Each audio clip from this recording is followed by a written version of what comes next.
Assalamualaikum warahmatullahi wabarakatuh. Perkenalkan nama saya Hani Asafadila akan mempresentasikan UAS MSDM 2, yaitu keberlanjutan organisasi melalui pemeliharaan karyawan dan tantangan pada era 4.0. Arti penting pemeliharaan karyawan dan kesejahteraan dalam mencapai tujuan perusahaan. Pemeliharaan karyawan dan pemberian kesejahteraan memegang peranan krusial dalam mencapai tujuan perusahaan. Karyawan adalah aset terpenting bagi sebuah organisasi. Dengan pemelihara dan memperhatikan kesejahteraan mereka, perusahaan dapat menciptakan lingkungan kerja yang positif, yang pada akhirnya akan meningkatkan produktivitas, loyalitas, dan retensi karyawan. Berikut adalah beberapa alasan mengapa pemeliharaan karyawan dalam kesejahteraan sangat penting. Yang pertama ada produktivitas. Karyawan yang sejahtera cenderung lebih termotivasi, loyal, dan berkontribusi maksimal.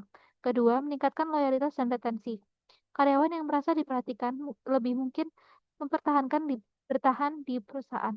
Perusahaan mengurangi turnover dengan memastikan kepuasan kerja melalui tunjangan, work-life balance, dan pengembangan karir. Yang ketiga, pengurangan biaya. Tingkat turnover karyawan yang tinggi dapat sangat membebani perusahaan karena biaya rekrutmen, pelatihan, dan penurunan produktivitas sementara.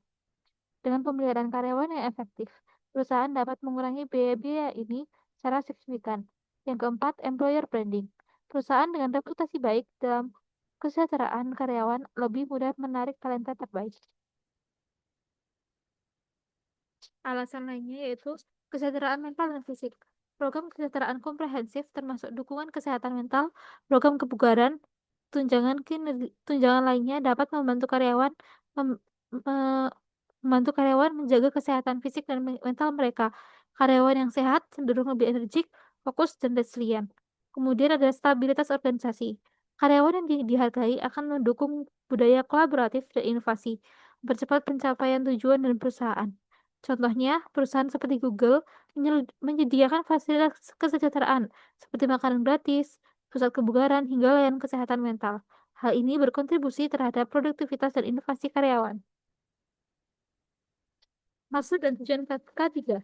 Yang pertama, mencegah kecelakaan dan penyakit akibat kerja, mengidentifikasi, mengevaluasi, dan mengendalikan potensi bahaya di tempat kerja.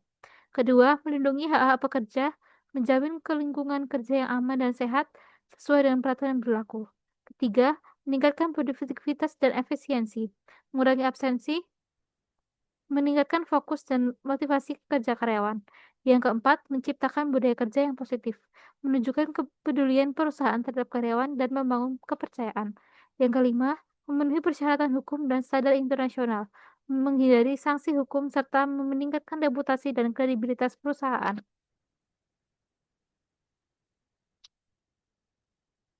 Bagaimana manfaat lingkungan kerja yang aman dan sehat memengaruhi kinerja karyawan? Yang pertama, peningkatan fokus dan konsentrasi. Karyawan tidak perlu khawatir tentang potensi bahaya atau kecelakaan, memungkinkan mereka untuk fokus sepenuhnya pada tugas-tugas mereka. Kedua, penurunan stres dan kecemasan. Rasa aman di tempat kerja mengurangi tingkat stres dan kecemasan, yang berkontribusi pada kesejahteraan mental karyawan dan kemampuan mereka untuk bekerja lebih efektif, seperti collaboration skills. Kemudian ketiga, meningkatkan moral dan motivasi. Karyawan yang merasa dihargai ketika perusahaan berinvestasi dalam ketiga mereka, yang meningkatkan moral dan motivasi memberikan kinerja terbaik. Keempat, penurunan absensi dan turnover. Lingkungan kerja yang sehat mengurangi insiden penyakit dan cedera, yang berarti lebih sedikit hari kerja yang hilang. Hal ini juga berkontribusi pada kepuasan karyawan. Maksud saya kepuasan kerja yang lebih tinggi mengurangi keinginan karyawan untuk mencari pekerjaan di tempat lain. Yang kelima, peningkatan kualitas kerja. Karyawan yang sehat dan aman cenderung menghasilkan pekerjaan yang bagus, yang berkualitas tinggi karena mereka dapat bekerja tanpa gangguan dan kondisi fisik dan mental yang prima dan optimal.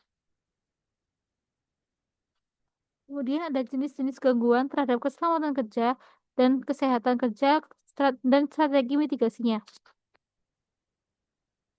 Yang pertama ada gangguan fisik, contohnya kebisikan mesin, suhu ekstrim, cahayaan buruk, dan lain-lain. Strategi mitigasinya yang pertama, eliminasi atau substitusi sumber bahaya. Kedua, kontrol teknis.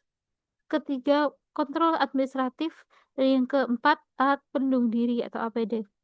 Yang kedua, gangguan kimia. Contoh paparan zat kimia berbahaya melalui udara, kulit, atau tetelan. Strategi mitigasinya yaitu substitusi bahan kimia berisiko, kedua ventilasi memadai, ketiga penyimpanan dan SOP aman, keempat adalah APD seperti masker, sarung tangan, dan lain-lain. Kemudian gangguan biologis seperti terpapar virus dan bakteri, jamur atau parasit.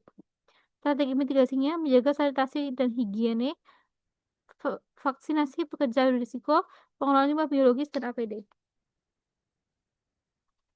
Kemudian gangguan yang keempat adalah gangguan ergonomi. Contoh, posisi kerja yang tidak nyaman, gerakan berulang, angkat beban berat. Strateginya, desain ulang tempat kerja, penggunaan alat ergonomis, rotasi tugas dan peregangan. Keempat, edukasi postur kerja dan teknik angkat beban. Kelima, gangguan psikososial, contohnya stres, tekanan kerja tinggi, bullying, diskriminasi, dan lain-lain. Strategi mitigasinya yaitu program manajemen stres dan konseling, desain kerja yang seimbang dan manusiawi. Keenam, eh, contoh strategi mitigasi. Rumah sakit mengimplementasikan protokol penanganan infeksi dan pelatihan penggunaan APD pada saat pandemi COVID-19. Contoh lain, penggunaan exoskeleton di industri logam mengurangi resiko cedera punggung. Lalu, bagaimana manajemen SDM dapat mempersiapkan dan mengupgrade diri untuk menghadapi era 4.0? Yang pertama adalah peningkatan kompetensi digital, seperti memahami teknologi seperti AI, Big Data, IoT, dan otomisasi.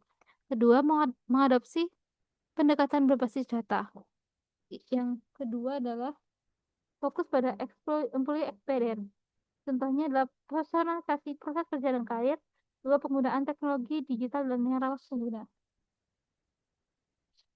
Ketiga, membangun budaya pembelajaran keberlanjutan. Melakukan reskilling dan upskilling sesuai kebutuhan masa depan, mendorong pembelajaran adaptif dan mandiri. Kemudian, pemanfaatan HR Analytics dan People Analytics. Itu menggunakan data untuk memprediksi turnover, mengukur kinerja, dan menyusun strategi SDM. Lalu ada membuat dashboard interaktif untuk pemantauan real time.